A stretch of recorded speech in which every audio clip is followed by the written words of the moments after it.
Hoje reunimos aqui algumas coisas que você muito provavelmente não sabia a respeito de um dos objetos mais misteriosos já descritos na Bíblia. Vamos descobrir um pouco mais sobre a Arca da Aliança. Qual o seu significado? Quem construiu a arca? O que havia dentro dela?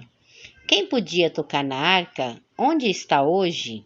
A Arca da Aliança é um dos artefatos históricos mais conhecidos da Bíblia, também conhecida como Arca de Deus. É descrita na Bíblia como um objeto sagrado, em que as tábuas dos 10 mandamentos teriam sido guardadas. Além de armazenar os ensinamentos de Deus, a arca também era considerada um veículo direto de comunicação entre Deus e o seu povo escolhido. A arca tinha um significado profundo para o povo hebreu. Ela representava a essência e pureza do Pai. Era um instrumento que lembrava ao povo que eles nunca estavam sozinhos, que a força de Deus sempre os acompanhava, aonde quer que fossem. Quem construiu a Arca da Aliança? No livro de Êxodo, capítulo 37, dos versículos 1 ao 9, é contada a história por trás da montagem da arca. Segundo a Bíblia, a arca foi fabricada por Moisés e ele chamou Bezalel, o principal artífice hebreu, para ajudá-lo, seguindo instruções divinas que indicaram o seu formato e tamanho. Foram muitos detalhes, desde o tamanho, como ornamentá-la, a maneira que deveria ser transportada, o local onde poderia ser guardada. Segundo a descrição, a arca é uma caixa e tampa de madeira de acácia. Suas proporções são 111 centímetros de comprimento e 66 centímetros de largura e altura. Depois de pronta, a estrutura foi coberta de ouro puro por dentro e por fora. Acredita-se que tinha sido construída há cerca de 3.000 anos atrás. Sob a tampa da arca foi esculpida uma peça de ouro, que formava 2 querubins ajoelhados, um de frente para o outro, com as asas esticadas para frente. A escultura de ouro formava um arco de modo defensor e protetor. Os 2 querubins se curvavam em direção à tampa, em posição de adoração. Segundo o relato no livro de Êxodo, Deus se fazia presente no propiciatório entre os 2 querubins de ouro, e os judeus nomearam esta presença de Shekinah. Inicialmente, a arca foi construída e posta dentro de uma tenda. Entretanto, o rei Davi, percebendo o quão valiosa era, iniciou a construção de um templo para abrigá-la, local este que foi erguido por seu filho Salomão. Além de ser utilizada para a guarda de objetos sagrados, a Arca da Aliança também era referendada como um elo de comunicação entre Deus e seus filhos escolhidos, pois ela retratava a presença e a força do Pai. Quem podia tocar na Arca da Aliança? Por ser um instrumento que carregava a própria luz divina, a Arca da Aliança era dotada de um grande poder. Por isso foram feitas restrições quanto ao seu manuseio. Ela ficava guardada em uma parte especial do tabernáculo, chamada de Lugar Santíssimo. Lá só podia entrar o sumo sacerdote apenas uma vez ao ano, para fazer oferendas em prol dos pecados do povo de Israel. Esse dia era conhecido como Shekinah, a manifestação da luz divina de Deus.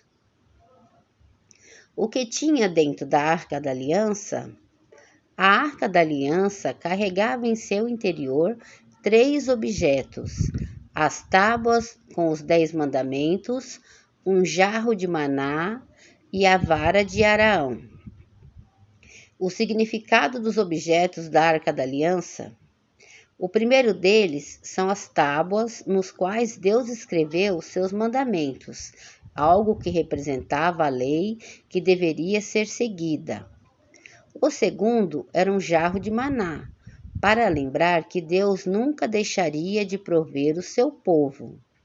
O último era um cajado, conhecido como vara de Arão, para representar as sanções que poderiam ocorrer caso as leis fossem descumpridas.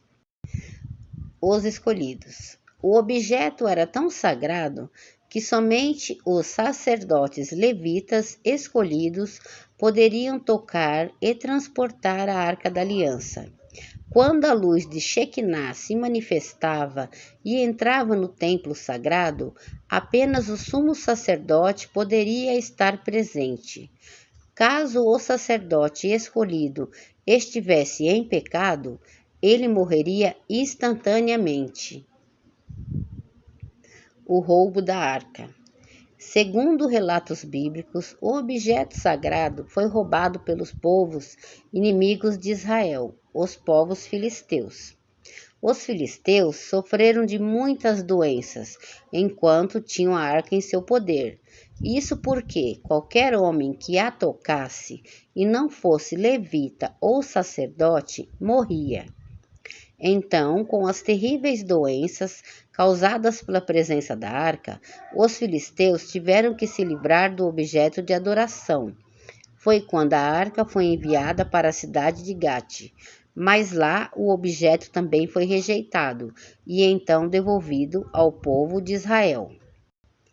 A arca era uma representação do próprio Deus entre os homens.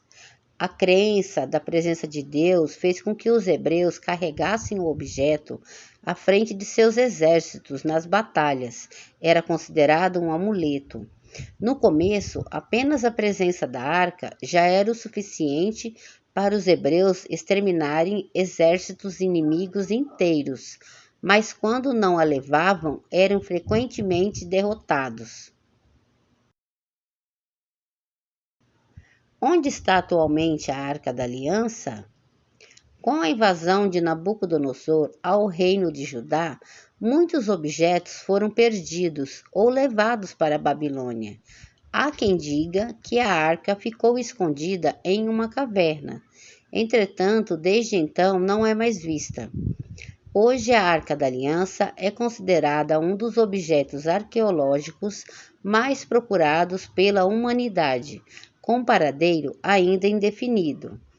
Para muitos historiadores, ela poderia ser encontrada na Etiópia, na cidade de Aksum, escondida na Catedral de Santa Maria de Sião.